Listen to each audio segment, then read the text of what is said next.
शिरडी का रहस्य। शिरडी के एक छोटे से गांव में अर्जुन नाम का एक लड़का अपने दोस्तों के साथ रहता था। उसकी जिंदगी आम थी, लेकिन एक दिन उसके मन में एक अजीब सवाल उठा।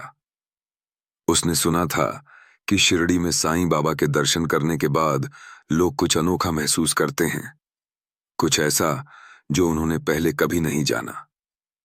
अर्जुन का मन भी इस रहस्यमयी जगह का सच जानने के लिए बेचैन था। एक दिन उसने ठान लिया कि वह इस पहेली को सुलझा कर रहेगा। उसने शिरडी की यात्रा शुरू की, लेकिन यह सफर आसान नहीं था। जब अर्जुन शिरडी पहुंचा तो उसने देखा कि मंदिर के आसपास कुछ अजीब घटनाएं हो रही थीं।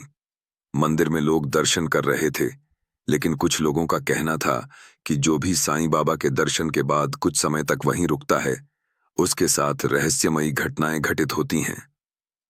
अर्जुन ने भी अपनी यात्रा जारी रखी और एक रात उसने फैसला किया कि वह साईं बाबा के मंदिर में अकेला रुकेगा। जब सब लोग गहरी नींद में थे, अर्जुन ने महसूस किया कि कोई धीमे धीमे उसे बुला रहा है। उसने सोचा, यह किसकी आवाज हो सकती है?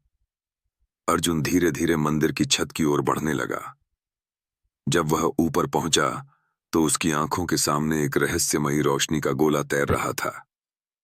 वह रोशनी धीरे धीरे उसकी ओर बढ़ रही थी। अर्जुन हैरान था, यह क्या हो सकता है?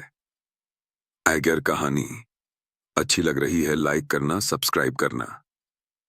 जैसे ही वह रोशनी उसके बिल्कुल पास आई, एक जानी पहचानी लेकिन दिव्य आवाज गूंजी। लेकिन जब उसने दोबारा आंखें खोलीं, तो वहां कुछ नहीं था।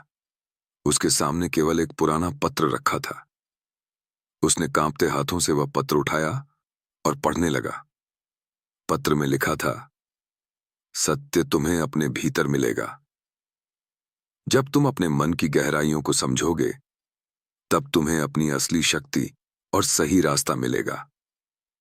अर्जुन को एहसास हुआ कि साईं बाबा ने उसे एक अनमोल सीख दी थी।